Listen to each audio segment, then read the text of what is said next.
Itong kwentong maririnig ninyo ay hango mula sa mga totoong pangyayari. Ako nga pala si Helen, tubong Bohol. Taong 1996 nang lumuwas ako ng Maynila para maghanap ng swerte. Maaga akong nagtrabaho noon para matulungan ng nanay ko. Nagkasakit kasi siya ng malubha. Namasukan akong katulong at hindi naging biro ang buhay ko ron. Madalas kasi kaming pagsalitaan ng amo ko ng hindi magaganda. Sobra rin sa hirap ang trabaho namin. Tiniis ko lang ang lahat ng yon alang-alang sa nanay ko. Pero isang araw, nabalitaan ko na lang na hindi raw maganda ang lagay niya. Hindi na ako nagdalawang isip noon at umuwi kaagad para makita siya. Naabutan ko noon ang nakatatanda kong kapatid sa aming bahay. Day, ikaw pala. Bakit biglaan naman yata ang pag-uwi mo? Wala ka man lang pasabi. Hindi man lang tuloy ako nakapaglinis ng bahay. Ang gulo-gulo pa naman. Sabihin mo sa akin, Manang, anong ginawa mo kay nanay? Ha? Anong ibig mo sabihin? Hindi kita maintindihan. Pwede ba wag mo na ikaila? Akala mo ba hindi ko malalaman ang mga ginagawa mo? May nakapagsabi sa akin na pinababayaan mo raw siya. Sino nagsabi sa'yo niyan? Hindi na yun mahalaga. Sabihin mo sa akin, Manang, paano ninyo nagawa ang bagay na yun? Hindi totoo yan, Day. Sinisiraan lang nila ako. Huwag kang maniwala sa kanila. Gumagawa lang sila ng kwento. Nasaan si nanay? Gusto ko siyang makita. Magsalita ka! Bakit ayaw mo magsalita? May tinatago ka ba? Hindi pwede. Bakit hindi? Wala kasi siya rito. Paanong wala? Huwag niyo nga akong pinaglololoko. Nay! Nay! Nandito na po ako! Nakauwi na po ako, Nay! Nasaan ka? Nay! Hindi na makapagsalita si Manang Nita nun. Napansin ko rin na panay na lang ang kamot niya sa ulo. Kaya nagpasya na ako na hanapin na lang ang nanay namin. Pero agad-agad siyang humarang sa harap ng pintuan. Dahilan para hindi ako makapasok ng bahay. Hindi ka pwedeng pumasok! Diyan ka lang! Bakit hindi, Manang? Bahay ko rin naman to ah. Tumabi ka po! Huwag mo akong harangan! Gusto ko makita si nanay! Huwag ka matigas ang ulo mo! Makinig ka na lang sa akin! Ba't mo ba ako pinipigilan? Gusto ko makita si nanay! Tumabi ka, papasukin mo ako! Titingnan ko sa kwarto, baka tinatago mo lang! Nay! Nasaan ka po? Nandito na ako, Nay! Lumabas ka na! Anong ginawa mo sa nanay natin? Saan mo siya dinala? Bakit wala siya rito? Ano? Bakit di ka makapagsalita, Manang? Ano ba? Sagutin mo ako! Magsalita ka, Manang! Sabihin mo sa akin kung nasan si nanay! Nakikiusap ako! Saan mo siya tinago? Hindi pa rin sumasagot ang ate ko hanggang sa makarinig na lang ako ng umuungol sa labas ng bahay namin. Hahanapin ko na sana kung saan ang gagaling ang tunog pero hinawakan niya na ako bago ko pa magawang umalis para lapitan kung sino ang gumagawa ng ingay na yon. Saan ka pupunta, Day? Wala kang pakialam! Bitiwan mo nga ako! Bakit ang kulit-kulit mo? Sinabi ko na nga sa'yo wala siya rito! May pakiramdam na ako noon na may itinatago siya. Bahagya kong itinulak ang kapatid ko sa kakuhinanap ang ungol na aking naririnig hanggang sa makarating ako sa kulungan ng baboy na nasa likod bahay namin. Nanlaki na lang ang mga mata ko. Nandun kasi sa loob ng kulungan ang nanay namin. Ang dumi-dumi ng lugar na iyon at ang baho-baho. Ang dami kasing nakatambak ng mga basura ron. Nasa tabi pa mismo ng mga basurang iyon ang aming ina. Nakahiga siya sa isang katre na parang hindi pinapalitan ng sapin. Nanlilimahid ang itsura niya. Marumi rin ang kumot at unan na ginagamit niya. Parang nadudurog ang puso ko nang makita siya. Sobrang payat niya. Lubog pa ang mga pisngi at litaw na litaw ang mga mata. Parang hindi siya pinapakain ng maayos. Ang gulo-gulo ng buhok. Wala rin siyang maayos na damit at butas-butas pa ang suot niya. Kitang-kita ko nang lumukot ang mukha at nangusap ang mga mata hanggang sa tumulo na ang kanyang luha. Umuungo lang siya nun. Hindi na kasi siya nakapagsasalita mula nang magkasakit siya. Nay, si Helen po ito. Nakauwi na po ako. Ba't ganyan naman ang ginawa nila sa'yo, Nay? Hindi man lang sila naawa. Inilagay ka lang dito sa kulungan tapos pinabayaan ka na. Walang iya ka, Manang! Anong ginawa mo kay Nanay? Hayop ka! Paano mo nagawa to sa sarili mong ina? Gago ka! Ibinili ko siya sa'yo kasi ang akala ko aalagaan mo siya. Pero ano tong ginawa mo? Kung itrato mo siya para siyang basura. Magpapaliwanag ako. Ano bang paliwanag ang gagawin mo, ha? Eh, huling-huli ka na nga. Ano, magsisinungaling ka na naman? Hindi ka pala kontento? Ba't ang tapang-tapang mo? Hindi mo na ginalang ang Manang mo, ah. Ganyan mo talaga ako kausapin? Paanong hindi ako magagalit, Manang? Eh, pinagmukha mo akong tanga. Ang sabi mo sa akin, ayos lang siya. Hindi mo siya pinababayaan. Yun pala, pinapaikot mo lang ang ulo ko. Ang kapal na mukha mo! Day, magdahan-dahan ka nga sa pananalita mo. Bakit? Ano gusto mo palabasin? Na wala akong kwentang anak? Na ikaw lang itong magaling? Bakit? Hindi ba? Hirap na hirap ako sa trabaho tapos pag uwi ko ganito ko siya madadatnan. Parang wala kang pakialam sa kung ano ang mangyari sa kanya. Porkit ba't wala na siyang silbi sa'yo kaya ba itatapon mo lang siya rito? Bawiin mo ang sinabi mo, Day. Bawiin mo! Hindi mo alam ang sinasabi mo. Ginagawa ko ang lahat na makakaya ko para maalagaan ang nanay natin. Masyado lang ako maraming ginagawa kaya hindi ko siya matutukan. Bakit? Ang akala mo ba nakaupo lang ako rito buong maghapon? Kala mo ba madali lang ang ginagawa ko? May mga responsibilidad din ako. Napapagod din ako. Tingnan mo nga ang itsura niya, Manang. Para siyang basura na itinapon niyo lang dito. Pinababayaan mo lang siya. Paano mo nagawa ito? Hindi ko siya pinababayaan. Hindi ko lang maasikaso ang lahat dahil mag-isa lang naman ako. Hindi mo alam kung anong hirap ko sa kanya. Buti sana kung nandito ka para tulungan ako. Manang, nagtatrabaho ako.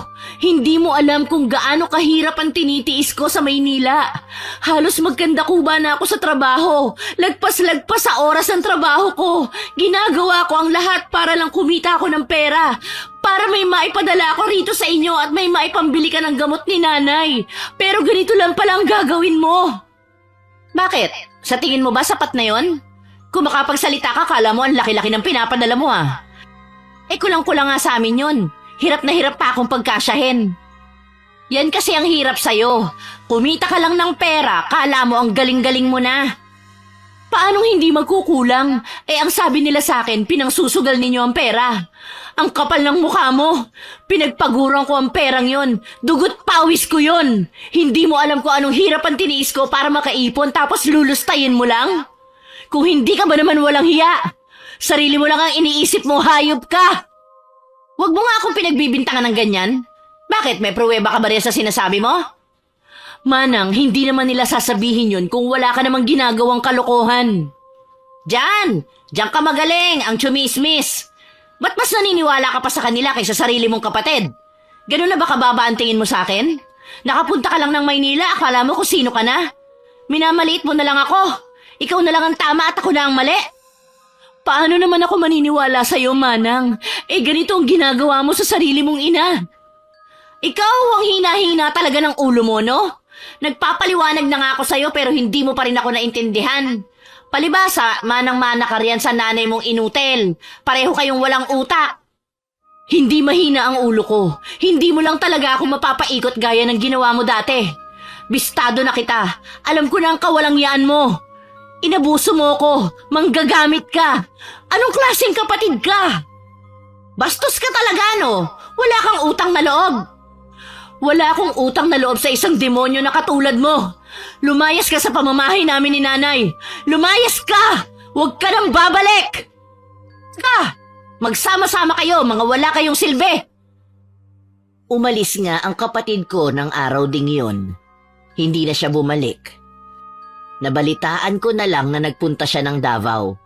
Dahil sa mga nangyari ay nagpasya na akong hindi umalis para maasikaso ko rin si nanay. Doon na rin ako naghanap ng mapapasukang trabaho. Kinuha naman akong katulong ng kababaryo namin na si Tita Pining. May anak kasi siyang buntis noon kaya nangangailangan sila ng makakasama sa bahay. Nung una ay wala namang naging problema hanggang sa may mangyari isang gabi. Pasado 6:00 na yon ng gabi nang makarinig ako ng mga katok. Dali-dali ko namang binuksan ang pinto at tumambad sa akin ang isang nakatatandang lalaki. Sa tansya ko ay nasa 50 na mahigit ang edad niya. Mahaba ang buhok niya, makapal ang mga kilay at malalaki ang mga mata. Noon ko lang nakita sa lugar namin ang taong yon kaya nagtaka ako. Magandang gabi po, Manong. Sino po sila? Ako si Dado. Manong Dado, ano pong maitutulong ko sa inyo? Napadaan lang kasi ako tapos napansin ko itong bahay ninyo. Baka may maitulong ako sa inyo. Ano pong klaseng tulong ang ibig niyong sabihin? Masipag ako. Marunong ako mag-ayos ng mga sirang gamit. Marunong din ako sa mga tanim-tanim. Pwede rin ako maglinis ng bahay. Kahit ano kaya ko. Ang laki-laki nitong bahay ng amo mo. Sigurado ko, kailangan nyo ng tulong. Pasensya na po, Manong, pero hindi po kasi naghahanap ng trabahador ang mga amo ko ngayon. Ganun ba? Opo, pasensya na po. May iba pa po ba akong maitutulong sa inyo? Ano kasi, Day? Alam mo, galing pa kasi ako sa Cotabato. Pumunta ako dito para maghanap ng trabaho. Ilang araw na rin akong pagala-gala. Natutulog lang din ako sa kalsada. Minsan nga, hindi na ako kumakain eh. Wala kasi akong pera. Baka pwede namang makituloy ako dito sa inyo. Pasensya na po kayo, Manong, pero wala po kasi ang amo ko ngayon. Baka hindi niya magustuhan na magpapapasok ako rito ng kung sino-sino. Day, alam ko naman na mababait ang mga amo mo. Kaya sigurado ko na hindi sila magdadalawang isip na tumulong sa mga nangangailangan. Mukha ka rin namang mabait kaya pagbigyan mo na ako. Pasensya na po kayo. Hindi po kasi kami nagpapatuloy sa bahay ng mga hindi naman namin kakilala. Alam mo ba, Day? Ilang araw na akong natutulog sa kalsada. Ilang araw na rin akong hindi nakakatulog ng maayos eh. Kaya nagmamakaawa ako sa iyo, Day. Tulungan mo sana ako. Pasensya na po talaga. Wala po talaga akong maitutulong sa inyo. Sige na, Day. Intindihin mo naman sana ako. Kailangan ko lang talaga ng tulong ninyo. Baka kung anong mangyari sa akin dito. Manong, gusto ko po talaga kayong tulungan. Pero ako naman po ang mapapagalitan sa gusto ninyo eh. Hindi ka ba naawa sa akin, Day? Ikaw kaya ang lumagay sa katayuan ko. Ikaw kaya magpalaboy-laboy sa daan para malaman mo kung anong hirap na dinaranas ko. Sige na naman, maawa ka. Hindi po talaga pwede. Anak ka ng teteng! Ano bang mahirap sa hinihingi ko? Bakit hindi mo ako maintindihan? Ay, Manong, huminahon po kayo. Huwag naman po kayo sumigaw. Kasi, ang tigas-tigas ng puso mo. Bakit ba ganito ginagawa mo sa akin, ha? Ginawa ko na ang lahat. Nagmakaawa na ako. Hindi mo pa rin ako mapagbigyan? Sinusunod ko lang po ang sinabi sa akin ng amo ko. Hindi naman po ako ang masusunod. Katulong lang po ako rito. Kung ganon, sa kalsada na lang siguro ulit ako matutulog. Magtitiis na lang ako. Wala namang may gustong tumulong sa akin eh. Ang sasama kasi ng ugali ng mga tao rito. Mga walang konsensya. Pasensya na po talaga. Nagtataka talaga ako sa ikinilos ng taong yun. Pero inintindi ko na lang siya kaya hindi ko na pinatulan. Pag-alis niya ay sakto namang pagdating ni Manang Pining galing sa trabaho. Nakasalubong niya ito sa daan habang paalis. Day, sino ang matandang yon? Dayo po, tita, galing daw po ng Mindanao. Naghahanap po siya ng matutuluyan. Nagtatanong po siya kung pwede raw ba rito sa inyo. Anong sabi mo? Sabi ko po hindi. Tama lang ang ginawa mo. Mahirap na kasing magtiwala ngayon lalo na sa hindi naman natin kilala. Saka hindi ko gusto ang taong yon, parang may kakaiba sa kanya na hindi ko maipaliwanag. Ano po ang ibig niyo sabihin? Masama ang kutob ko. Mukhang hindi siya gagawa ng mabuti. Hindi naman po siguro. Huwag naman po natin siyang husgahan agad. Nakakaawa nga po siya eh. Sana nga mali ako. Sa susunod, wag mo nang iiwang nakabukas ang gate para hindi kung sino-sino ang nakakapasok. Simula nun ay kung ano-ano na ang mga nangyari sa baryo namin na mahirap ipaliwanag. Naaalala ko pa ang mga chismis na kumakalat ng mga panahong yon sa lugar namin. Sa tuwing pumapasok ako sa trabaho, ipinapakisuyo ko sa pinsan kong si Lorna ang nanay ko para bantayan habang wala ako. Mabait ang pinsan ko at wala naman siyang ginagawa kaya pumayag na rin. Day, papasok na ako ah. Ikaw na muna ulit ang bahala kay nanay. Oo, Manang Helen. Huwag ka mag-alala. Sige, salamat talaga. Ay, Manang, sandali lang. May nakalimutan pala akong sabihin sa'yo. Bakit? Anong problema? Alam niyo na po ba ang mga bali-balita ngayon? Tungkol saan? Naaalarma raw kasi ang mga kababaryo natin. May pusa kasi silang namamataang pag-alagala tuwing gabi. Pusa lang naman pala. Ano namang problema ron? Hindi raw ordinaryong pusa yun. Malaki raw, singlaki raw ng isang aso, tapos ang itim-itim daw. Tapos ang narinig ko pa, mabangis daw yun at nanunugod. Ilan na nga raw sa mga kababaryo natin ang inatake nun. Kalokohan. Paano naman magkakaroon ng ganong kalaking pusa? Kahit kailan wala pa ako nakitang ganon. Gumagawa na naman sila ng mga kwento. Talaga naman ang mga tao wala silang magawa. Yun po ang sabi ni Mang Teteng. Ang sabi niya pa nga, aswang daw yun. Kailangan mo mag-ingat, Manang. Lagi pa namang gabi na kung umuwi ka. Nagpapapaniwala ka naman sa matandang yun. Alam mo naman na luko-luko yun. Wala na nga yung ibang inatupag kundi ang maglasing eh. Sigurado ako nakainom na naman ng matandang yun kaya kung ano-ano na naman ang pinagsasasabi. Nagsasabi raw siya ng totoo.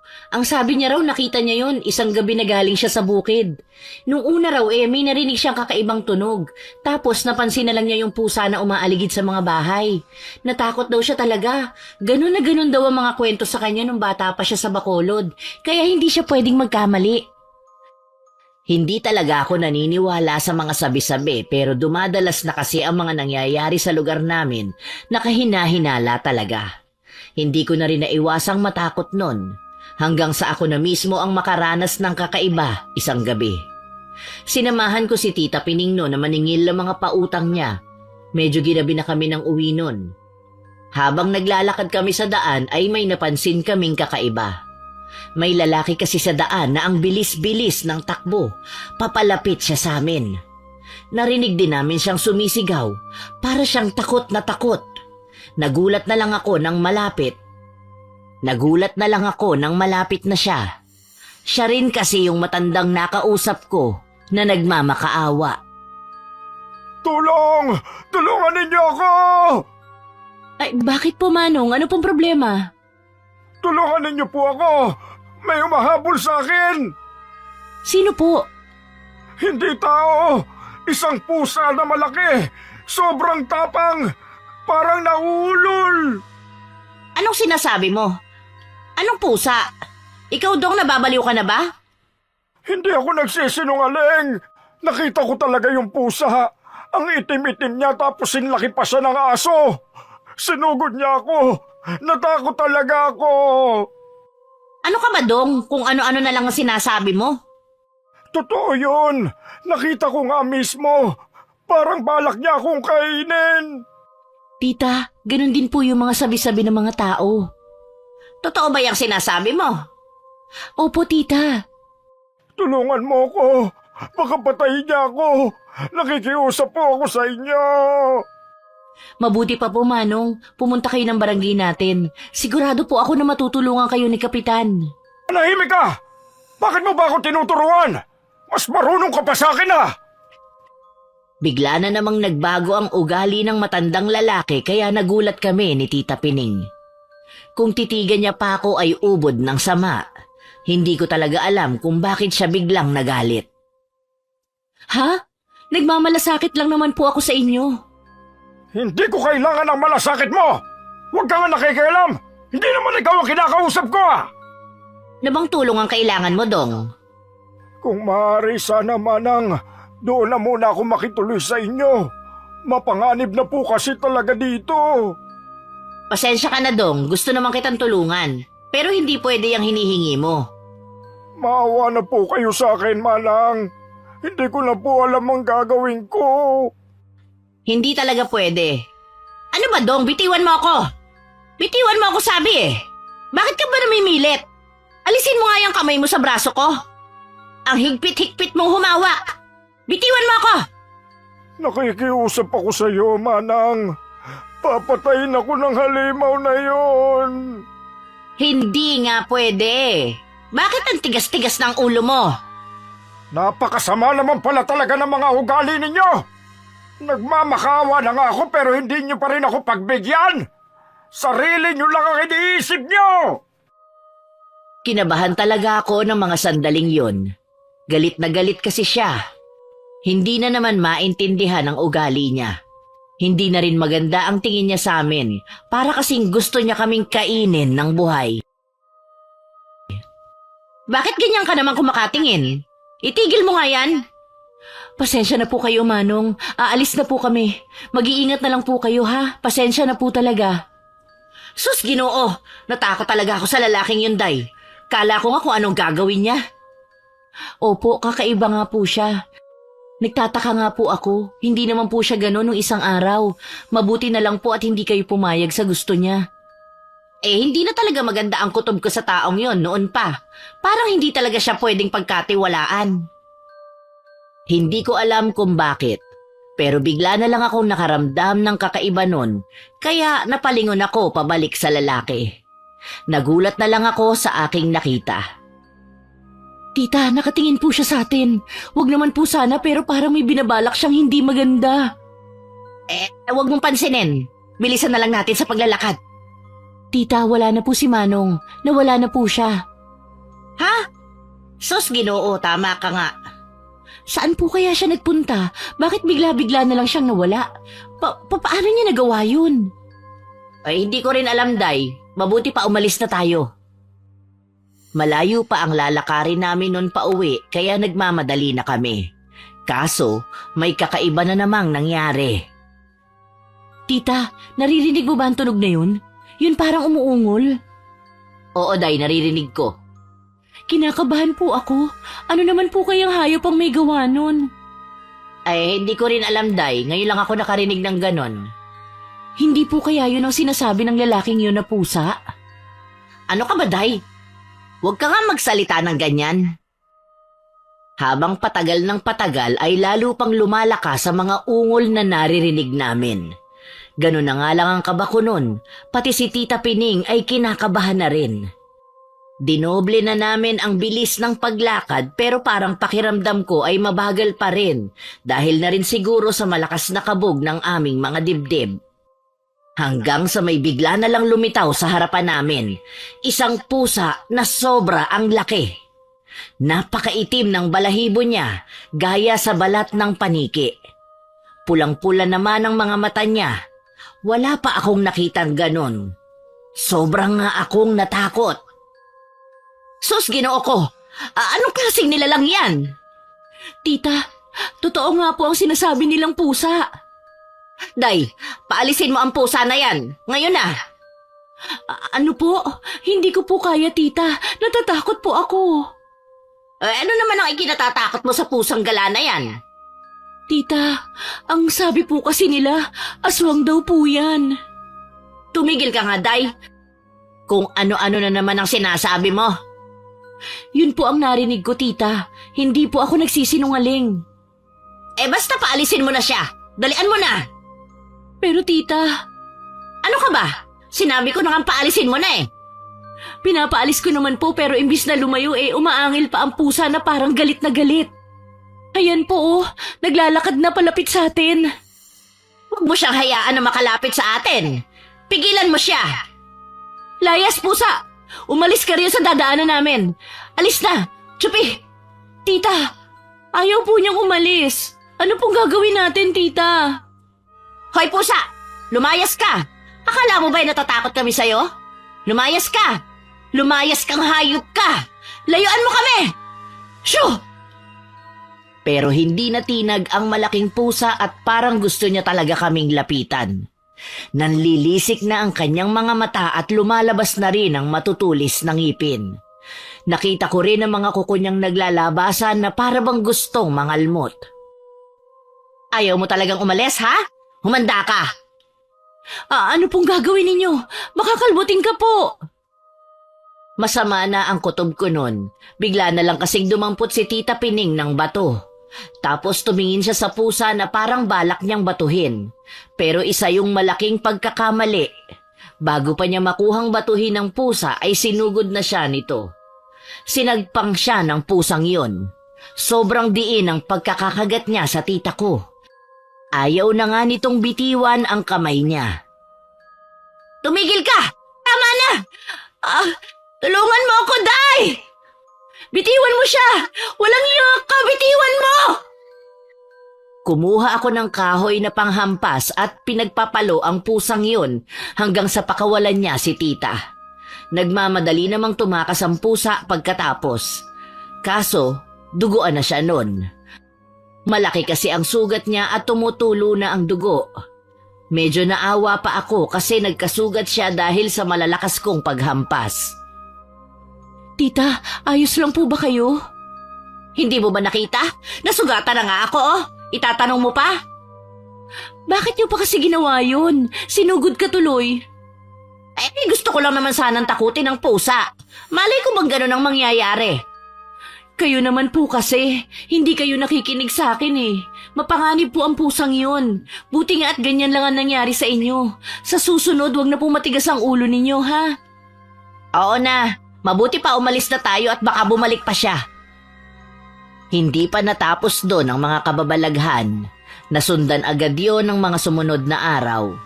Naaalala ko pa nga ang napag-usapan namin isang umaga. Tita, dinhalan ko po kayo ng gatas. Ay, sus ginoo ko, ginulat mo naman akong bata ka. Naku, pasensya na po tita, hindi ko po sinasadya. Ayos lang, hindi lang talaga kasi maganda ang pakiramdam ko ngayon. Para nga ako magkakasakit eh. Kaya pala kanina pa kayo matamlay. Bakit po, iniisip niyo pa rin po ba ang nangyari nung isang gabi? Hindi lang yun, Day. May mas malaki pa akong problema. Ano po? Kaninang madaling araw kasi nagising kami tapos hindi na kami nakatulog. May kung anong hayop kasi kaming naririnig. Hindi ko maipaliwanag eh. Pero malaki siya tapos hingal na hingal. Nagtatayuan nga ang mga balahibo ko sa katawan. Ang ingay-ingay pa naman tapos parang nagpapaikot-ikot lang dyan sa labas ng bahay. Kailan pa po nangyari to? Mga ilang araw na rin. Pero hindi naman ganito kalala dati. Ngayon hindi na talaga kami pinapatulog nun. Baka po kung kaninong aso lang yun. Titigil din po yun. Masama ang kutob ko, Day. Paano kung hindi siya titigil? Paano kung seryosong bagay na pala to? At paano kung yun yung pusa na umatake sa atin nung isang gabi? Paano kung nasundan niya pala ako? Hindi naman po siguro.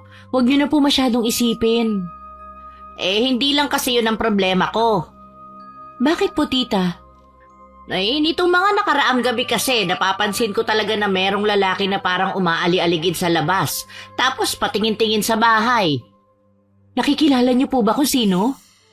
Hindi, Day. Madilim masyado. Hindi ko mamukaan pero masama talaga ang kutob ko sa taong yun. Hindi pa natapos doon ang mga nakakakilabot na nangyayari. Isang umaga naman, hinihintay ko na umuwi ang anak ni Tita Pining, kaso ang tagal-tagal niya kaya hinanap ko na siya. Hindi ko na kinailangang lumayo, nakita ko kasi siya sa kalsada sa malapit. May kausap siya noon pero napansin ko na parang hindi siya komportable kaya hindi na ako nagdalawang isip na lumapit. Nagulat na lang ako. Kitang-kita ko kasi nang bigla-bigla na lang hawakan ng taong yon si Manang. Pilit din siyang nagpupumiglas noon pero ayaw siya nitong bitiwan. Bitawan mo siya! Hindi ko inaasahan ang makikita ko. Ginugulo kasi si Manang ng lalaking dayo. Mabuti na lang at binitawan naman siya nito. Natakot talaga si Manang kaya pinauwi ko na siya. Kinausap ko naman ang taong yon. Ano po sa tingin ninyo ang ginagawa ninyo? Anong sinasabi mo? Kinakausap ko lang naman si Inday ah. Saka bakit ka ba nakikialam? Nakita mo na nga nag-uusap kami ng tao tapos mangiistorbo ka.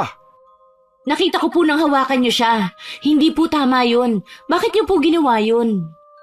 Wala akong ginagawang masama. Nag-uusap lang kami. Nahawakan ko siya saglit pero hindi ko naman yung sinasadya. Malisyosa ka lang talaga. Bakit po iba ang napansin ko? Parang ginugulo niyo na siya eh. Sa puntong yon ay muli na namang sumama ang ugali niya. Ang tapang-tapang niya kasi kung makatingin, para bang balak niya akong saktan. Kita mong ugali mo. Bastos ka na nga. Gumagawa ka pa ng kwento. Napakasama talaga ng ugali mo, no? May pruweba ka pa dyan sa sinasabi mo? Uminahon po kayo. Nagtatanong lang naman po ako eh. Hindi po kasi maganda ang nakita ko kanina. Wala akong pakialam kung ano man ang nakita mo. Pero para dun lang, hinusgahan mo agad ako. Kung makabintang ka, parang sama-sama akong tao. Wala po akong intensyon na ganun. Ang sakin lang po, Parang yun ang gusto mo palabasin eh. pasensya na po kayo kung ganun po ang naramdaman nyo. Hindi ko po sinasadya. Bakit nyo po ba kasi siya kinakausap? Ano po bang kailangan nyo sa kanya? Hindi mo na yung kailangan malaman. Sa susunod nga, huwag kang pakialamera. Nagmamadali na siyang umalis na para bang naiinis sa akin. Nang mga sandaling yon, kinutuban ako na may mga hindi nga tama sa taong yon. Lalo pang lumakas ang hinala ko nang makausap ko si Manang Marina. Pinipilit daw kasi siya ng matandang lalaki na sumama sa kanya. Isang gabi, pasado 6:00 na noon nang mapansin namin na tahol ng tahol ang mga aso sa labas. Inutusan ako ni tita na sawayin sila.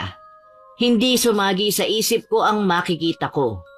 Nando na naman kasi ang lalaki at para siyang nagtatago sa mga halaman. Ikaw na naman? Anong ginagawa mo riyan? Manahimik ka nga. Ba't bang ingay-ingay mo, ha? Paano naman po ako hindi mag-iingay? Ginulat niyo ako. Ano bang ginagawa niyo riyan? Ano naman ngayon sa'yo? Ikaw babae ka? Ang hilig mo talagang makialaman, oh. Wala ka talagang ibang magawa sa buhay mo. Tigil-tigilan mo nga ako. Anong hindi ko kayo pakikialaman hindi naman tama yung ginagawa ninyo? Sino bang matinong tao ang magtatago dyan ng ganitong oras? Sinabi ng manahimik ka eh. Gusto mong tahiin ko yung labi mo? Nagsasabi lang po ako ng totoo. Kung ayaw nyo palang napagsasabihan kayo, umayos-ayos kayo. Kung pwede po, umalis na kayo. Sino ka para utusan ako? Isa ka lang namang katulong ah. Kumakaasta ka para kung sino ka. Manong, ayoko po makipag-away sa inyo, kaya kung pwede lang, umalis na po kayo ngayon din para hindi na po tayo magkaroon ng problema. Kundi mapipilitan po ako na isumbong kayo. Buwisit ka talagang babae ka. Ito ang tandaan mo ha. May araw ka rin sa akin. Tandaan mo yan. Kinabahan ako sa banta niya. Hindi kasi maganda ang dating nun sa akin, lalo na't marami na siyang ginagawang nakakaalarma. Hindi ko talaga naalis sa isip ko ang mga sinabi niya. Lalo namang tumindi ang panggugulo ng matanda sa mag-ina. Tandang-tanda ko pa nga ang ikinuwento sa akin ni Tita Pining ng sumunod na araw. Talaga po, tita? Ginulo niya na naman kayo? Oo, hanggang ngayon nga kinakabahan pa rin ako sa ginawa niya eh. Luko-luko talaga yung taong yun eh. Parang wala talaga siyang balak na tantanan kayo. Ano po bang nangyari? Mga 8:00 ng gabi, lumabas lang ako ng bahay noon para magpahangin. Tapos nagulat na lang ako, bigla niya akong nilapitan. Gulat na gulat talaga ako. Ano po ang ginawa ninyo? Natakot ako ng sobra noon, kaya dali-dali akong bumalik sa loob. Lalapit pa sana siya sa akin. Mabuti na lang at naisara ko agad ang pinto. Tapos ang sabi pa niya, papasukin ko raw siya. Paulit-ulit, galit na galit siya. Pinaghampas niya pa nga yung pinto, parang gusto niyang sirain. Mabuti na lang po at walang masamang nangyari sa inyo. Oo nga pero kinabahan talaga ako. Kahit si Manang mo natakot din. Hindi nga kami nakatulog kagabi kaiisip. Paano po kaya siya nakapasok sa gate ninyo? Yun na nga ang hindi ko malaman. Baka umakyat siya sa bakod. Pero matataas naman po ang mga bakod ninyo. Paano niya po kaya nagawang akyatin ng mga yun? Isa lang ang naiisip kong paraan. Ano po? Magagawa niya yon kung hindi siya ordinaryong tao. Ibig niyo pong sabihin, Hindi kaya aswang siya, Day? Di ba sabi mo hindi siya taga rito? Paano kung lumipat siya rito sa atin para makapambiktima? Nagtayuan lahat ang mga balahibo ko sa sinabi niya. Nanlamig din ang buo kong katawan dahil sa takot. sigurado po ba kayo? Hindi, pero malakas talaga ang kutob ko. Nung una pa lang hindi na talaga ako palagay sa taong yun. Kung totoo po ang hinala ninyo, kailangan niyo po na mas mag-ingat. Lalo na po si Manang. Baka kung ano pa ang gawin niya sa susunod. Tama ka. Mabuti pa siguro kung pabalikin ko na lang siya ng Maynila. Doon na muna siya sa Manang Sol niya. Mas ligtas sila ron ng apo ko kaysa rito. Hindi na nagtagal sa baryo namin ang anak niya dahil pinapunta niya agad dito sa Maynila. Ang akala ko nga ay matatahimik na ang lugar namin noon. Hindi ko alam na doon pa lang pala magsisimulang magbago ang buhay ko. Naaalala ko pa ng mabuti ang mga nangyari isang gabi. Medyo natagalan bago nakauwi noon si Tita Pining. Hinintay ko pa kasi ang sweldo ko sa kanya kaya ginabi na ako ng uwi sa amin. Hindi sumagi sa isip ko na may mangyayari palang nakakikilabot ng sandaling yon. Madilim na ang gabing yon, wala na rin katao-tao sa daan. Masama na talaga ang kutob ko ng mga oras na yon. Para kasing may hindi magandang mangyayari at hindi nga ako nagkamali. Nakita ko kasi sa harapan ang matandang lalaking yun. Nakatayo lang siya sa gitna ng kalsada at parang may hinihintay. Kinabahan na ako, lalo na nang maalala ko na ang hinala ni Tita Pining na aswang ang taong yun. Para nangang sasabog ang dibdib ko sa kaba. Kaso wala namang ibang daan na papunta sa amin kaya nilakasan ko na lang ang aking loob. Nakahinga lang ako ng maluwag nang malampasan ko siya. Akala ko kasi ay hindi na niya ako guguluhin. Laking gulat ko na lang nang mapatingin ako sa kanya. Sinusundan na pala niya ako. Bakit mo ako sinusundan? Anong sinasabi mo, ha? Bakit naman kita susundan? Huwag mo nga akong pinaglololoko. Alam ko ang ginagawa mo. Hindi kita sinusundan. Ano naman na mapapala ko, ha? Nagkataon lang na dito rin ako pupunta. Sinungaling ka. Anong akala mo sa akin, tanga? Ilang beses mo nang ginugulo ang mga amo ko, tapos sasabihin mo sa akin na nagkataon lang na sinusundan mo ko? Ikaw kung wala ka nga magawang maganda, pwede ba wag mo ko idamay? Pinagbibintangan mo talaga ako. Hindi mo naman ako kilala. Pwede ba umalis ka na lang at layuan mo na ako? Ikaw babae ka? Ang lakas-lakas naman ang loob mo para pagsalitaan ako ng ganyan. Saan ka nakakakuha ng tapang mo, ha? Hindi ka ba natatakot sa akin? Kakaiba na talaga ang kinikilos niya noon kaya nagbalak na akong umalis. Pero hindi niya nagustuhan ang pag-iwas ko. Sandali! Kinakausap pa kita! Pakiusap, tumigil ka na. Huwag mo na akong uling susundan. Kung ayaw ko, bakit? May magagawa ka ba? Ano bang problema mo, ha? Hindi mo ba alam na nakakaperwisyo ka na? Ikaw ang problema ko. Akala mo ba, basta-basta ko na lang kakalimutan ng lahat ng mga ginawa mo? Sinira mo lahat ng plano ko. Alam mo ba yon? Hindi kita naiintindihan. Nagmamahang-mahangang ka pa talaga, ha? Wala talaga akong alam dyan sa sinasabi mo. Kaya kung pwede lang, tumigil ka na at lubayan mo na ako. Binilisan ko na talaga ang takbo ko noon. Hindi nga ako tumigil hanggat hindi ako nakakauwi sa amin. Sobra kasi akong nabahala sa kanya. Pagka-uwi ko ng bahay ay sinalubong ako ng pinsan ko. Manang, ano pong nangyari? Bakit pawis na pawis ka? Para pong hinabol ka ng malaking aso. Hindi, wala to. Napagod lang ako sa trabaho. Kumusta naman ang nanay? Ayos naman siya, Manang. Ayun, natutulog na. Maraming salamat sa lahat ng tulong mo, Day. Sige, umuwi ka na. Alam ko namang marami ka pang kailangang gawin, saka para makapagpahinga ka na rin. Manang, sigurado ka ba talaga na walang problema? Para kasing namumutla ka eh. Ayos ka lang ba talaga? Oo, Day. Huwag mo ko alalahanin. Ipapahinga ko lang to. Kung ganun po, tutuloy na ako. Sige, mag-iingat ka pa uwi ha. Hindi pa nakalalayo ang pinsan ko nang marinig ko siyang para siyang takot na takot. Panay ang sigaw niya sa akin kaya napalabas ako nang wala sa oras. Bakit, Day? Anong problema? Manang, may tao kasi ako napansin kanina lang. Nandiyan siya sa labas, parang nakatingin siya rito.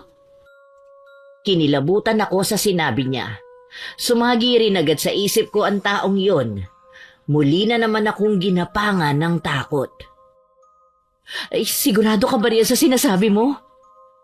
Oo, Manang. Hindi ako pwede magkamali. Kilala mo ba kung sino? Hindi eh. Hindi ko masyadong naaninag ang mukha niya. Mabuti pa tingnan na lang natin kung sino. Sigurado ka ba riyan, Manang? Paano po kung masamang tao yun? Huwag kang matakot. Hindi naman natin pwedeng baliwalain kung nandyan nga siya sa labas. Tara na. Nakaalis na yata siya. Pero Manang, sigurado ako sa nakita ko. Oo, naniniwala ako sa'yo. Alam ko naman na hindi ka gagawa ng kwento. Sige Manang, aalis na rin ako. Ayaw mo ba na dito na lang muna matulog? Hindi na. Sige, kung yun ang gusto mo. Mag-iingat ka. Huwag mo ko alalahanin. Kayo ang mag-ingat, Manang. Masama talaga ang kutob ko sa taong yun. Parang hindi siya gagawa ng maganda. Kinabukasan ay may nangyari na lubos kong ikinabahala. Hindi ko makakalimutan ang araw na yon. Kauuwi ko pa lang ng bahay noon nang salubungin ako ni Lorna. Manang, mabuti po at nakauwi na kayo. Kanina pa kasi may naghahanap sa inyo eh. Nandun po siya sa loob. Ha? Wala naman ako inaasahang bisita. Sino raw siya? Dadu raw po.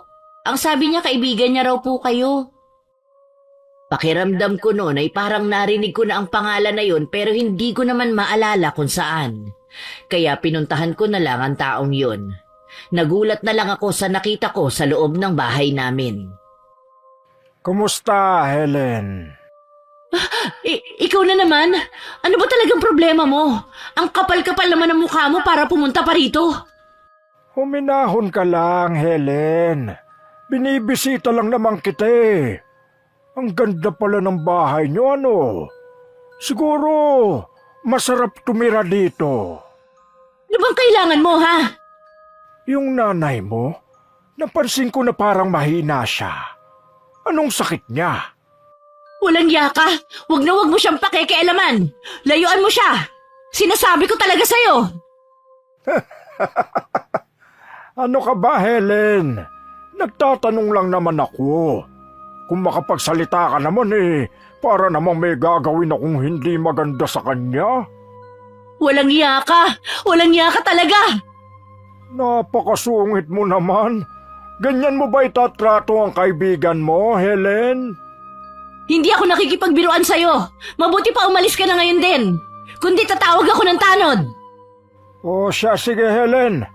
Babalik na lang ako sa susunod. Kinilabutan ako sa sinabi niya. Naalala ko kasi ang ginawa niya sa amo ko. Walang duda na kaya niya ring gawin yon sa amin. Alalang-alala talaga ako ng mga sandaling yon. Kinabukasan, agad-agad kong kinausap ang pinsan ko tungkol sa nangyari. Daya, alis na ako. Babantayan mong mabuti si nanay, ah. Oo, Manang. Akong bahala rito. Huwag kang mag-alala.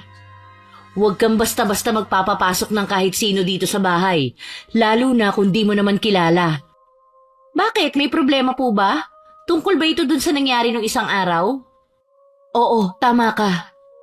Sino ba talaga ang taong yun? Bakit siya nangungulit? Hindi ko rin alam, Day. Pero kakaiba talaga ang taong yun. Mag-iingat kayo sa kanya. Hindi siya pwedeng pagkatiwalaan. Pag tinangka niyang pumunta rito, palayasin mo siya agad. Maliwanag ba? Oo, Manang. Ako nang bahala. Dali-dali ko rin kinausap si Tita Pining tungkol sa bagay na yon nang marating ko ang bahay nila. Tita, hindi na po ba kayo ginugulo ng lalaki? Hindi na, Day. Simula nang makaalis na rito ang manang mo. Hindi ko na siya ulit nakita. Umalis na yata yon. Mabuti na rin yon. Simula kasi nung dumating siya, nagkagulo-gulo na ang buhay natin. Siya ang may dala ng lahat ng malas. Kaya nga po, Ba't mo pala natanong? May problema ba? paano po kasi sa amin naman siya nangungulit? Nagpupunta po sa bahay. Anong sabi mo, Day? Kung gayon, ikaw naman ngayon ang ginugulo niya. Sigurado ka ba riyan? Opo, siya po talaga yun. Hindi po ako pwedeng magkamali. Luko-luko talaga ang taong yun. Wala na siyang ginawang tama. Ano naman kaya ang balak niya sa'yo at ikaw naman tong ginugulo niya? Hindi po maganda, tita. Nung nakausap ko po kasi siya, galit na galit siya. Parang balak niya pong gumanti sa akin. Hindi ko nga po alam kung bakit eh. Wala naman po akong kasalanan sa kanya. Sobrang sama talaga ng gagong yun. Palibasa nananalaytay sa dugo niya ang kasamaan. Tita, nag-aalala po ako sa kung anong pwede niyang gawin sa amin. Alam niyo naman po ang mga ginawa niya sa inyo. Ano pong gagawin ko? Huwag kang matakot, Day. Basta mag-iingat lang kayo palagi para hindi kanya magawa ng masama. Nang mga panahong yon ay lalo pang lumala ang mga nangyari. Pasado 7:00 pa lang ng gabi nun. Nagtutupi ako ng mga damit nang nakarinig ako ng malakas na kalabog. Para bang may malaking bagay na nahulog sa bubong namin. Nung una ay hindi ko lang pinansin pero maya-maya ay nakakarinig na rin ako ng kakaibang tunog. Day, ano kaya yung maingay sa bubong? Kanina pa yan ah.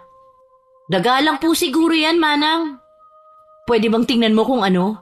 Tapos paalisin mo na rin. Sige po, sandali lang. Ah! Day, ano nangyari? Bakit ka sumisigaw? Manang, may nakita kasi akong tao sa bubong. Ha? San banda? Wala naman ah. Sigurado ka ba rin sa sinasabi mo? Oo, Manang. Kitang-kita ko talaga ang itsura niya. Nakakatakot talaga, maniwala ka. Kilala mo ba kung sino yun? Hindi ko kilala. Mahaba ang buhok niya tapos ang itim ng mukha. Tapos mahaba ang mga kuko. Yung mga mata niya ang lalaki. Tapos kakaiba rin ang kilos niya. Para siyang nahihibang. Hindi kaya na malikmata ka lang o baka pagod ka? Hindi, Manang, hindi. Nakita ko talaga. Isang halimaw yun. Mukhang alam ko na ang sinasabi mo. Hayop siya. Talagang wala siyang balak na tantanan ako. Sinong tinutukoy mo, Manang? Wala. Mabuti pa pumasok na tayo sa loob. Simula pa lang yon ng mga mangyayari pa. Natatandaan ko rin ang ginawa niya isang hapon. Nang makauwi kasi ako sa bahay ay naabutan ko ang dayo sa labas ng bahay namin. Nainis na talaga ako kaya hindi na ako nagdalawang isip na kumprontahin siya. Nandito ka na naman? Hindi ba sinabi ko layuan mo na kami? Hindi ka ba talaga marunong umintindi? Hindi ba sinabi ko naman sa'yo, Helen, na babalik ako? Ikaw, nananadya ka ba talaga? Bakit ba ang kulit-kulit mo, ha? Tumigil ka na sinasabi ko sa'yo. Bakit naman ang sungit-sungit mo, Helen? Ikaw na nga itong dinadalaw ko eh. Ikaw pa itong nagagalit. Ano bang kailangan mo, ha? Para matapos na to, tumigil ka na. Gusto ko lang namang kumustahin ang nanay mo. Kinilabutan ako nun. Nagtayuan pa nga ang mga balahibo ko sa katawan. Hindi ko talaga nagustuhan ang mga sinabi niya. Para kasing may kung ano siyang balak sa nanay ko. Tarantado ka! Sinabi ko na sa'yong layuan mo siya! Huwag mo idadamay ang nanay ko sa problema natin! Wala siyang kinalaman dito! Tantanan mo siya!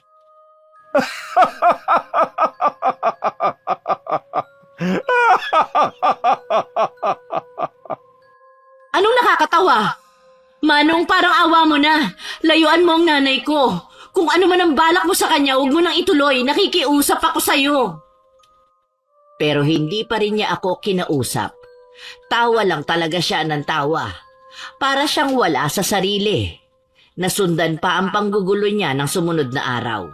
Hinding-hindi ko malilimutan ang ginawa niya. Nasa bahay lang ako ng araw na yon. Wala kasi akong trabaho nun. Manang, ayos ka lang ba? Parang malalim po kasi ang iniisip mo. Hindi, wala to. Iniisip mo pa rin ba ang lalaking yun? Ay, oo eh. Nag-aalala kasi ako sa sinabi niya nung isang araw. Natatakot ako, Day. Parang may kung ano siyang balak kay nanay. Bakit naman niya po babalakan ng masama si Tia? Hindi mo kasi siya kilala. May mga ginagawa talaga ang taong yun na mahirap ipaliwanag. Tinatakot ka lang niya siguro. Huwag ka masyado mag-alala. Hindi, Day. Hindi mo naiintindihan. Hindi lang siya basta nananakot. Masama talaga ang pakiramdam ko sa mga kilos niya. Hayaan mo. Magiging maayos din ang lahat. Sana nga. Nang walang ano-ano'y biglang umiyak ng malakas si nanay sa kwarto. Kinabahan talaga ako noon kaya agad-agad ko siyang pinuntahan. Nakita ko siya na parang hindi mapakali. Sobra-sobra nga ang pag-aalala ko noon sa kanya. Nay, bakit po? May masakit po ba sa inyo?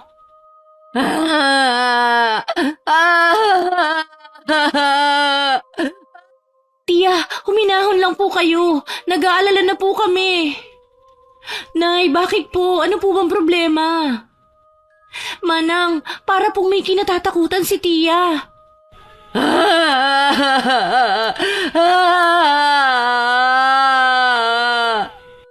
Nay, wag po kayo matakot. Nandito lang po kami ng apo ninyo. Hindi po namin kayo pababayaan. Manang, parang tinuturo niya po ang bintana. Doon ako kinutuban ng masama. Dali-dali naman akong kumilos at nilapitan ng bintana. Hinawi ko ang kurtina at doon nga'y tumambad sa akin ang taong yun. Nanlamig talaga ang buo kong katawan sa takot. Parang kanina pa kasi siya nakasilip sa amin. Lalo namang lumakas ang iyak ng nanay ko. Ano sa tingin mo ang ginagawa mo, ha? Bakit ka nandyan? Bakit hindi ka umiimik? Ano bang kailangan mo? Umalis ka nga riyan. Itigil mo nga yung pagsilip-silip mo rito. Sagutin mo ang tanong ko. Anong ginagawa mo riyan? Sobrang tigas talaga ng ulo mo. Hindi ka talaga titigil? Manang Helen, anong gagawin mo? Diyan ka lang, bantayan mo si nanay. Dumiretso ako sa kusina namin at kumuha ng kutsilyo saka ako lumabas ng bahay para harapin ang taong yun. Kahit kumakabog sa kaba ang dibdib ko, tinapangan ko ang pagharap sa kanya. Wala kaming ibang aasahan kundi ang mga sarili namin kaya ayokong magpakita ng kahinaan. Walang yaka? Anong binabalak mo sa nanay kong tarantado ka? Tinitingnan ko lang naman ang nanay mo, Helen. Si Raulo! Sinabi ko na sa'yong layuan mo siya! Ano ba talagang gusto mong hayop ka? Gusto ko lang siyang malapitan. Pwede ba? Manigas ka! Hindi ako papayag na gawin mo yon. Bakit nagagalit ka na agad? Nagtatanong lang naman ako eh. Pwede ba? Wala akong panahon sa mga kalokohan mo. Tumigil ka! Umalis ka na ngayon at baka hindi ako makapagpigil eh masaksak pa kita! Sa tingin mo ba, Helen, kaya mong gawin yon? Hinahamon mo ba ako? Binabalaan kita ah. Huwag mo nang hintayin na magalit ako. Umalis ka na!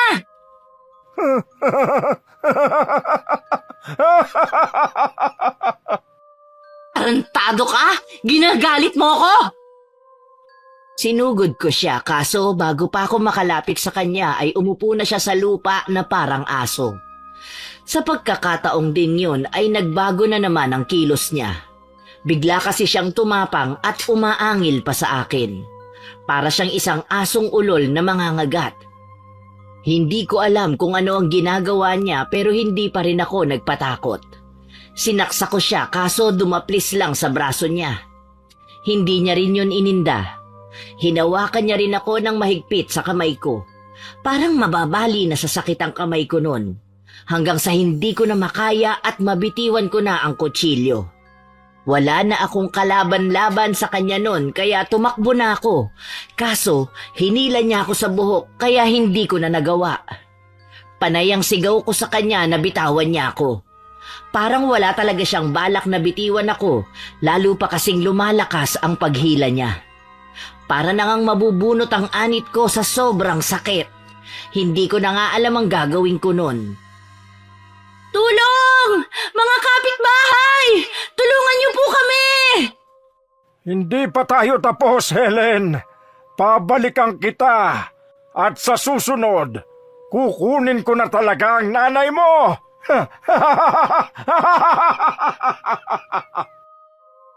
Nagmamadali nang umalis ang matandang lalaki. Pero kahit wala na siya ay naiwan pa rin ang matinding takot sa dibdib ko. Sinundan ko pa siya ng tingin habang papalayo. Matanda na siya pero ang bilis niyang kumilos. Ang bilis niyang maglakad. Mabilis din siyang tumakbo. Manang, ayos ka lang ba? Oo, Day, ayos lang. Pasensya ka na hindi kita natulungan agad. Nagulat kasi ako sa kinikilos ng taong yun. Hindi mo kailangan humingi ng tawad. Naiintindihan kita. Manang, nakakabahala na talaga ang taong yun. May saltik talaga siya sa ulo. Nakakatakot. Hindi siya tao. Hindi yun gawain ng isang normal na tao. Anong ibig mo sabihin, Manang? Tama nga yata ang sinasabi ni Tita Pining. May isa demonyo nga ang taong yun. Isa siyang aswang. Anong sabi mo? Aswang siya? Totoo ba? Day, masama talaga ang taong yun. Wala siyang kasing sama kaya hindi na ako nagdududa na halimaw nga siya. Kung totoo ang sinasabi mo, nasa panganib nga po si Tia. Manang, ang alam ko mahilig ding mambiktima ang mga aswang na matatanda na may sakit. Kaya siguro gano'n na lang siya makatingin kay Tia. Siya pala talaga ang punteriya niya. Manang, nakita ko ang itsura niya kanina. Galit na galit talaga siya. Paano kung balikan niya ulit tayo? Paano kung galawin niya si Tia? Hindi ko hahayaan na gawin niya yun. Anong balak mong gawin, Manang? Samahan mo ko. Gusto kong magsumbong kay Kapitan. Pumunta nga kami sa barangay para mag-report. Naniwala naman sa amin si Kapitan at inutusan ng mga tanod na hulihin ng dayo. Kaso nung mga araw na yon ay hindi na nila mahagilap ang taong yon. Hanggang isang gabi, humahangos si Lorna noon nang pumunta siya sa amin. Manang Helen! Manang Helen! Oh, Day, bakit? Nakita ko yung lalaking gumugulo sa inyo. Talaga? Kung ganon, puntahan na natin sila Mang Nestor. Dali-dali namang tumugon sa hiling namin ang matandang kapitbahay namin. Sinamahan rin kami ng isa pa naming kababaryo noon kaya hindi na kami nagsayang ng panahon. Medyo malapit na sa gubat ang lugar na yon na sinasabi ni Lorna kung saan ay doon daw niya nakita ang matandang lalaking nanggugulo sa amin. Napakaraming mga puno at wala pang kabahay-bahay. Sigurado ka ba, Day, na nakita mo talaga siya rito? Oo, Manang, dito talaga siya pumunta. Dito yata talaga siya nagtatago para hindi siya makita ng mga tanod. Nagsimula na kaming maghanap. Hindi naman nagtagal nang mapansin ni Mang Nestor ang isang lalaki sa damuhan. Hindi nagkamali si Lorna. Nakita kong lumabas mula sa makakapal na damo ang matandang lalaki. Kung tumingin pa nga siya sa akin noon ay parang gusto niya akong kainin ng buhay. Kinakabahan talaga ako noon. Anong kailangan ninyo? Siya po yan! Hulihin niyo na po siya bago pa po siya makatakas. Sumama na lang po kayo sa kanila, Manong. Hindi! Wala kayong karapatan na gawin ito! Nakalimutan niyo na po ba ang lahat ng pananalbahe na ginawa ninyo? Sobra-sobra na pong dahilan yon para ireklamo namin kayo. Kung dati hinahayaan lang namin kayo, ngayon hindi na. Bitiwan ninyo ako! Bitiwan ninyo ako! Tumigil na po kayo. Wala pong magagawa ang pagmamatigas nyo. Leche ka talagang babae ka! Napakasalbahe mo talaga! Ako pa talaga ang salbahe? Eh kayo nga tong nanggugulo. Sandali lang! Nagkakamali kayo! Wala akong ginagawang masama! Huwag kayong maniwala sa sinasabi ng lecheng yan! Sinisiraan lang ako ng babaeng yan! Pinapaikot lang kayo niyan! Palibasa kasi, matindi ang galit niyan sa akin!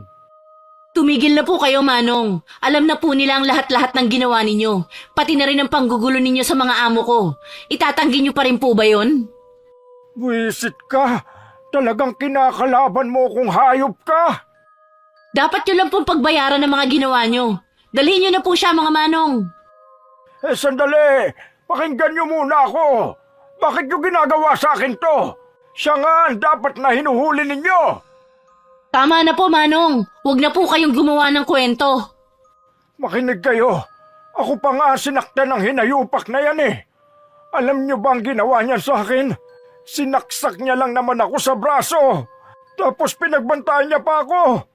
Sinasabi ko sa inyo, balak talaga akong patayin ang babae na yan. Sinungaling! Ang lakas naman ng loob mong baliktarin ako. Hindi ko magagawa ang binibintang ninyo. Pinagtanggol ko lang ho ang sarili ko laban sa inyo. Tumigil kayo! Bitiwan niyo ko! Mga walang hiya!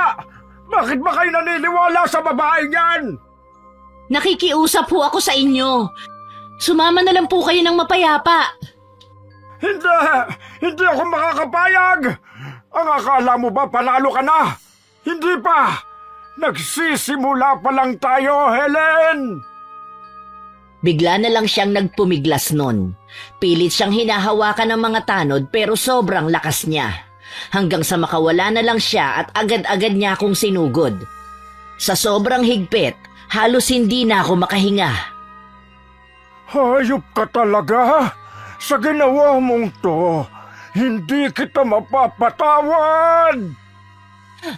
Tulong! Tulungan niyo ako! Marami ka ng kasalanan sa akin. Pagbabayaran mo lahat ng iyon ng malaki. Sinusumpa ko! Tumigil po kayo! Bitawan niyo si Manang! Hindi talaga siya bumitiw. Nakita ko na lang na kumuha ng pamalo si Lorna at ipinukpok sa ulo niya. Sa pagkakataong yun ay hindi na siya nakapalag. Kinuha nila si Mang Dado at dinala sa barangay. Ang akala ko nga ay matatapos na ang mga problema ko noon. Pero hindi pa rin pala. Isang umaga, narinig ko na lang na sumisigaw si Lorna. Nang makita ko rin siya ay pawis na pawis at hingal kabayo. Para siyang tumakbo ng malayo. Napansin ko rin na parang nag-aalala siya. Manang! Manang! Oday, anong problema? Bakit parang may humahabol sa'yo? Manang, hindi ka maniniwala. Huminahon ka muna. Sabihin mo sa akin anong nangyari. Si Mang Dado, nakita ko siya kanina. Sinusundan niya ako. Ha? Paano naman mangyayari yun? Di ba hawak na siya ng barangay? Hindi ko po alam, pero sigurado ko na siya yun. Habang nag-uusap kaming magpinsan, ay sakto namang dumating din si Tita Pining. Day, alam niyo na ba ang nangyari? Hindi po, tita. Bakit po? Ang sabi sa akin nakatakas daw yung dayo. Po, kung ganun totoo nga na sinundan niya ang pinsan ko. Ginawa niya yon? Walang iya talaga ang taong yon. Balak niya pa yatang isa-isahin kayo ah. Paano po nangyari yon, tita? Hindi po ba marami silang nagbabantay sa kanya? Ba't naman hinayaan lang nila siyang makatakas? Alam naman nila kung gaano kadelikado ang taong yun. Bakit pinakawalan lang ng barangay? Kagabi raw, nagulat daw si Nestor kasi kakaiba raw ang kinikilos niya. Salita raw ng salita na hindi naman maintindihan. Pinatatahimik niya raw pero ayaw namang tumigil. Maya-maya raw, bigla na lang siyang bumagsak tapos nangisay-ngisay daw. Lalapitan pa lang sana niya pero bumangon na raw agad. Sinubukan daw niyang pigilan pero ang lakas daw niya, itinulak lang siya. Nakatakas daw pero hinabol nila hanggang sa makarating sila sa gubat. Kaso bigla na lang nawala, hindi na rin nila alam kung saan nagpunta. Tapos ilang sandali pa, may bigla na lang daw lumabas, yung malaking pusa. Inatake raw sila nun, kinagat pa nga si Ador sa leeg. Nasa hospital pa nga raw siya ngayon eh. Ang akala ko po umalis na sa lugar natin ang pusang yun, hindi pa rin pala. Malakas ang kutob ko, Day, na siya ang pusang yon. Nagsimula lang naman manggulo ang pusa nung magpakita rin siya sa lugar natin eh. Manang, natatakot ako. Paano po kung balikan niya ulit ako? Sigurado nagalit siya sa akin dahil sa ginawa ko. Baka saktan niya ako, Manang. Huwag ka matakot, Day. Poprotektahan kita. Hindi ko hahayaan na masaktan ka ng taong yun. Pero anong gagawin natin? Mag-iisip ako ng paraan. Maghahanap din ako ng makakatulong sa atin. Huwag kang mag-alala. Lumapit ako noon sa isang matandang manggagamot sa kabilang baryo. Tinuruan niya naman ako ng mga proteksyon na gagawin. Binigyan niya rin ako ng mga pangontra. Pero sa kabila ng mga ginawa naming pag-iingat, ay hindi pa rin tumigil ang mga panggugulo sa amin. Nagising na lang ako isang gabi dahil sa mga ungol. Agad akong nakaramdam ng kabanon. Malahalimaw kasi ang mga tunog na yun. Para namang galit na galit ang kung sinong gumagawa nun. Nagising na rin si Lorna nun dahil sa sobrang ingay. Manang, gising ka pa ba? Oo, Day. Manang, naririnig mo ba yun? Huwag kang maingay. Huwag mo nalang pansinin. Matulog ka na ulit. Nakinig naman sa akin ang pinsan ko. Sinubukan ko na ring matulog nun pero kahit anong pilit ko ay baliwala. Hanggang sa magulat na lang kami dahil may nagkalampagan sa labas ng bahay. Ang lakas na talaga ng kabog ng puso ko nun. Manang, ano yun? Shh! Huwag kang maingay. Dito ka lang. Titingnan ko. Manang, mag-iingat ka.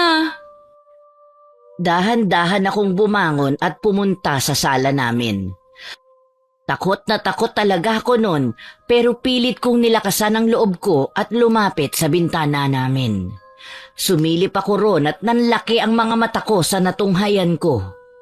Kitang-kita ko kasi ang mapupulang mata na nasa labas. Parang mata yun ng demonyo. Halos maiyak na nga ako noon sa tindi ng takot ko. Buong gabi kaming hindi nilubayan ng halimaw na yun.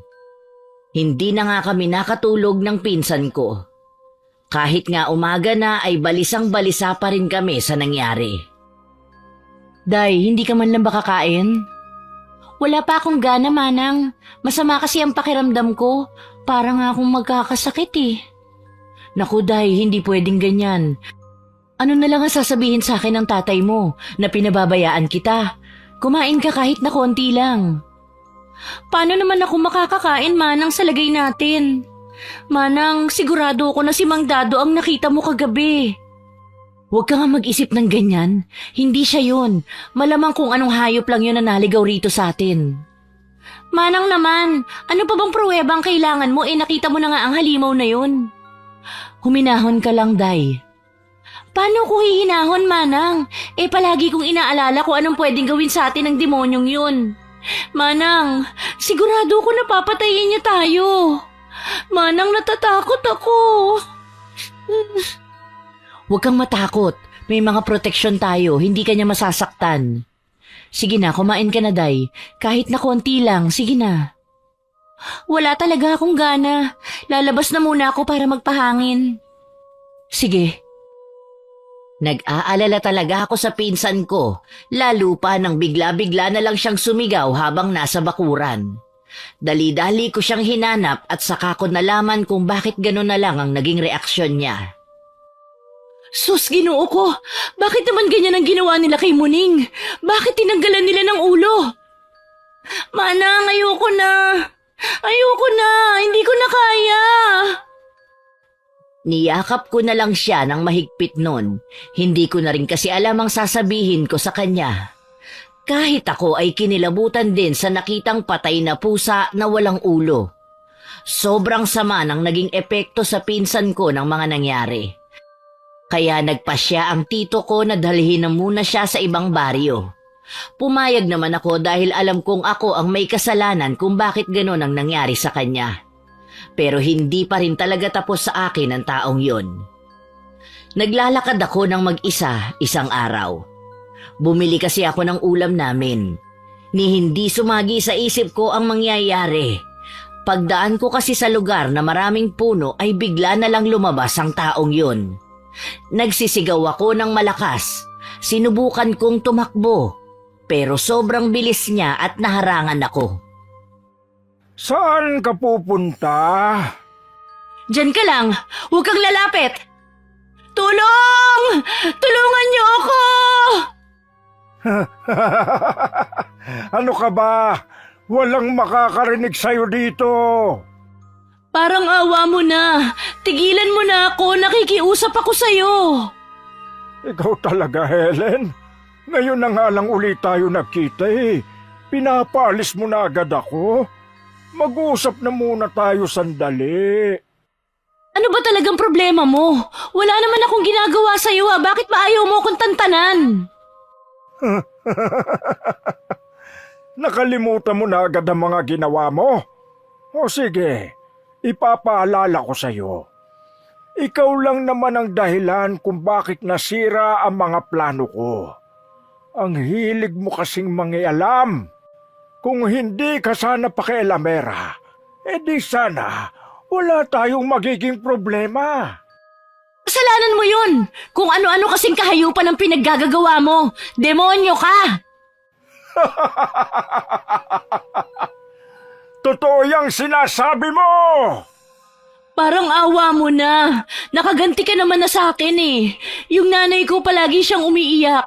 Yung pinsan ko naman halos mabaliw na siya sa takot. Nakikiusap ako sa'yo, patawarin mo na ako. Kulang pa yon, Helen.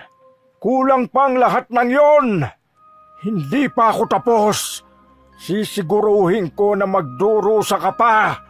Sa sobrang hirap, hihilingin mo na patayin na lang kita.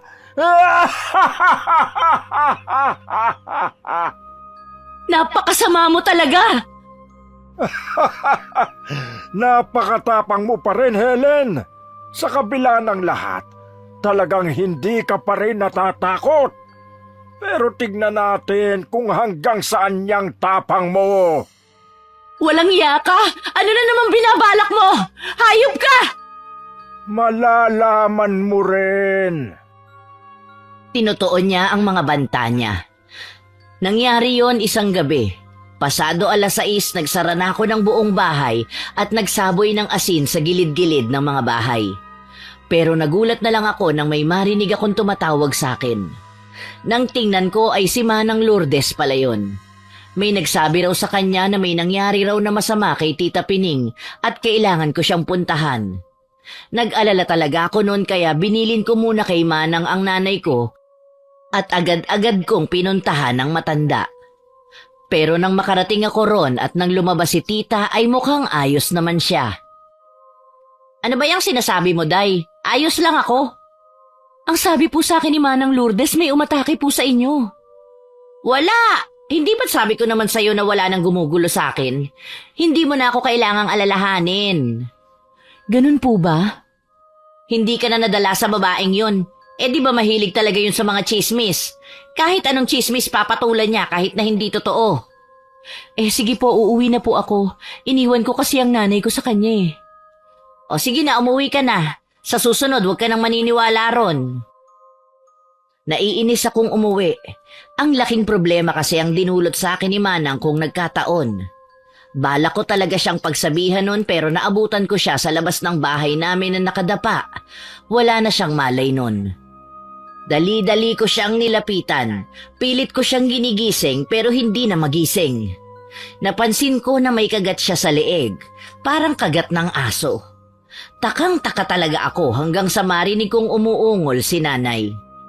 Halos lumaktaw ang puso ko noon sa kaba. Wala naman akong sinayang na panahon.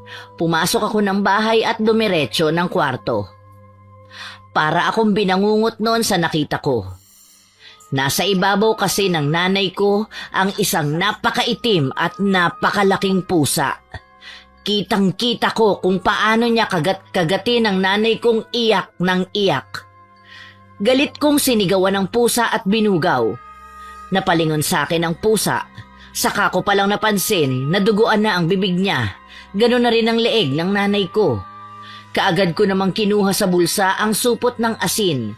Sinaboy ko yun sa pusa at dali-dali naman siyang lumabas ng bahay. Tinulungan ako ng mga kapitbahay namin na dalhin ang nanay ko at si Manang Lourdes sa ospital. Mabuti na lang at nakaligtas sila. Hindi naman ganun kalalim ang sugat na gawa ng kagat ng pusa sa kanila. Pero hindi ko na talaga mapapalagpas ang ginawa ng hayop na yon. Kaya nang sumunod na gabi rin ay lumabas ako ng bahay namin para hanapin at patayin siya. Hindi naman ako nabigo. Ilang sandali kasi ay napansin ko ng parang may sumusunod sa akin. Pagtingin ko nga rin ay si Manong Dado nga yun. Ang lakas naman talaga ng loob mong lumabas Magpapakamatay ka na ba? Ha, Helen? Nagkakamali ka. Narito ako para ako mismo ang pumatay sa'yo. Oh, nagpapatawa ka ba? Sa tingin mo magagawa mo yon? Nahihibang ka na yata Mamatay ka ng demonyo ka! Agad kong kinuha ang supot ng asin sa bulsa ko at inihagis sa kanya. Hinagis ko talaga ang buong supot sa kanya na binutasan ko pa para sumambulat sa kanya ang laman. Pero hindi niya ininda. Tawa pa nga siya ng tawa nun. Paano mong... Kala mo ba, mapapatay mo ko gamit yan? Kinuha ko naman sa tagiliran ko ang isang patalim na gawa sa tanso. Binigay yun sa akin ni Tita Pining. Hindi ako nag-alinlangang sugurin siya noon. Sinaksa ko siya pero sinalo niya lang ang kamay ko. Kinuha niya lang din ang kutsilyo sa akin nang walang kahirap-hirap sa kanya itinapon. Yan lang ba ang kaya mo, Helen? Kung ganon, ako naman! Wala na talaga akong laban sa kanya kaya tatakbo na sana ako. Kaso natakot na ako nang makita ko siyang naupo sa lupa at naging isang pusang itim. Sinugod niya ako.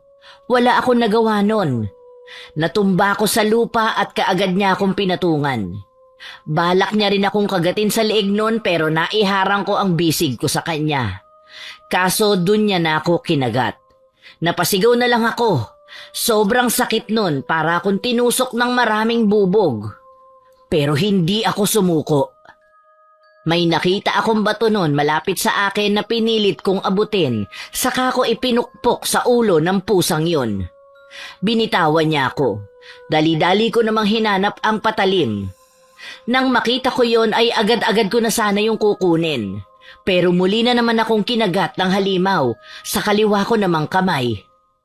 Parang madudurog na ang buto ko noon sa sakit. Naisip ko namang tusukin ang mata niya noon kaya nakawala ulit ako.